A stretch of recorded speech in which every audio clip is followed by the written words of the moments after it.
Manaon. Merienda to. Number 4. Merienda time.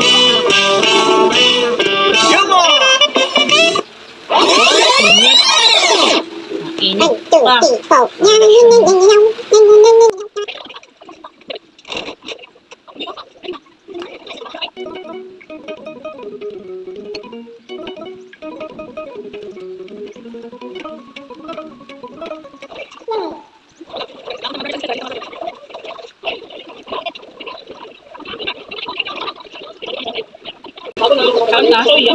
Ah.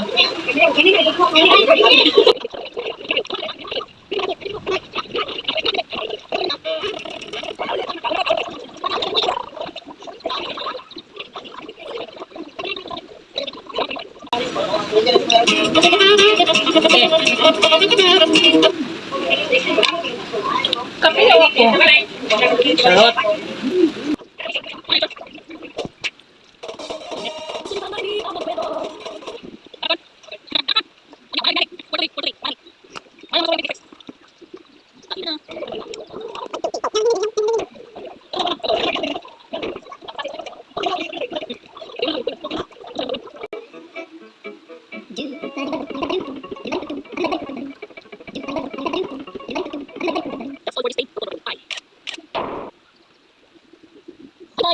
This is how I spend my day.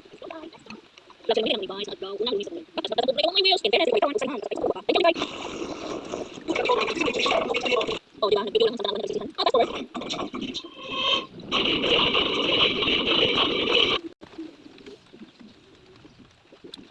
So, impas ang merienda. Kamo, unsa yung merienda? Anong merienda nyo? Comment down below. Charot. Atik lang. Pwede rin tutuhanin. Happening. Subscribe na sa aking Red Up. Red Up! Bawal na sabihin. Pang number 3. 3 and plus. Tapos dagan akong marami ang aking niluto. Dahil baka kakain si Boss Maya. Baka naman. Saka baka mag-second batch din ako ng merienda before dinner. Wow! Dinner. Ang sarap nito guys. Pwede rin ito sa ano. Anong ginamit sa Tagalog? Kaya nang bahala.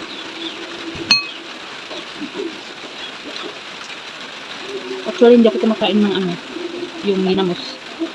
Yung kung anong Tagalog yun. Pero, minsan, makakatikim naman. Masarap pala. Sa isip lang pala natin ang mga ano, problema. Sa isip lang. Masarap pala siya. Pero hindi yung kumakain talaga. Patikim-tikim lang. So ito talaga paborito ko. This is my favorite ulam. Favorite ko nito. Saka favorite ulam ko na rin. Sarap ng kain ko nito. Wala lang, share lang.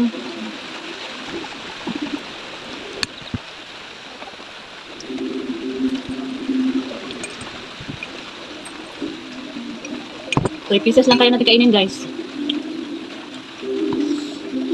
Kahit di mo tinanong. Tinanong. Basta yun. So, that's all for this afternoon. Have a good afternoon. And hopefully, best dinner mamaya. Bye!